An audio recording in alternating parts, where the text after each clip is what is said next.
So something happened this week that I really wasn't planning to talk about on camera. My mom, who's 93 and lives independently, she fell and broke her arm.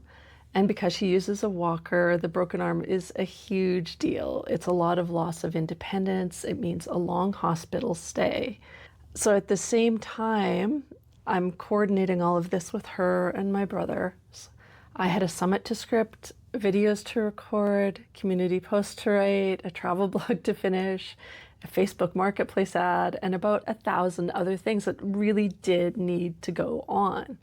So I really didn't have capacity for this, but life didn't pause. So I wanted to show you today what I actually used AI for in that week. Not the polished version, not beautiful prompt chains, a real version of what AI can be useful for when you're really overwhelmed and busy and under stress. Okay, so the first one is every week I start with a brain dump. When I was so stressed, I started doing this every day just to get through every day. I would write everything that's in my head on the page, and then I would give it to ChatGPT or Claude, whichever one you use, or Gemini, and ask it to organize my day. I organize it by what's time sensitive, what takes energy, what I can move around, what I can cancel, what I can delegate.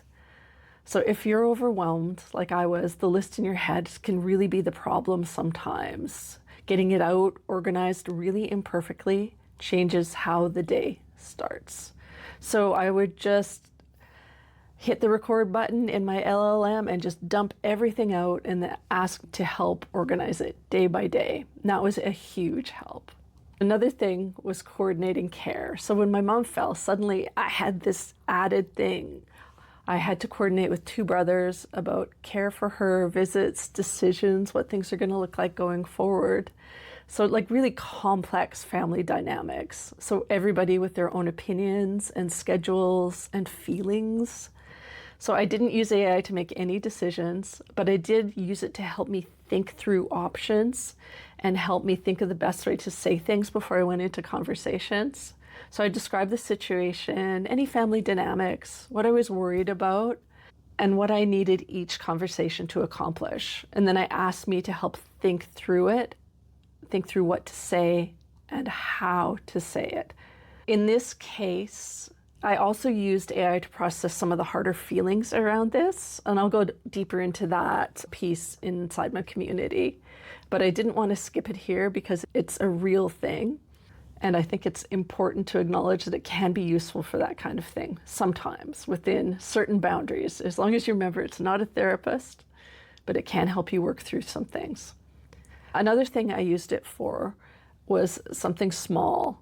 So I had trouble contacting my mom during this time. She was in another city. I wasn't physically there, and there was no phone in her hospital room. She was having trouble picking up her cell phone. So I wanted to send her a little care package to the hospital, something that would feel like her, let her know I cared, give her something to do, brighten her spirits a little. So I told Chatty about her, who she was, what she likes, what she doesn't like, and what her situation is right now with a broken arm. And I asked it to help me to think what to include in that little care package. And it was really helpful because I was honestly stuck. What do you get for a person in a hospital who has limited mobility and a broken arm? So it was really helpful. We got some things that she really enjoyed. It gave me a lot of ideas. Some I used, some I didn't, but it was really a lot easier than looking at a blank Amazon shopping cart. So I think AI is really good for that. It's helping you think when your brain is full.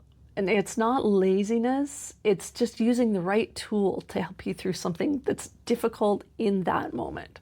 So this one's a little lighter. And you know how we all have these annoying little tasks? I had a Facebook marketplace ad to put up, and I have been putting this off for weeks and weeks. And I was like, I just want to get it done. It wasn't a hard thing to do. It was just annoying and always at the bottom of my to-dos. So one afternoon, I described to ChatGPT what I wanted to sell and ask it just to write a listing, anything to get it out. 2 minutes, done, copied and pasted. So like sometimes AI is not profound. Sometimes it's just finishing something small you've been avoiding. And I got a lot more satisfaction for finishing that Facebook Marketplace ad than I should have. I think just because it had been sitting there so long. So none of these fixed what was hard. My mom still fell. The week was still, it was a lot. But AI helped me keep moving without everything just falling completely apart.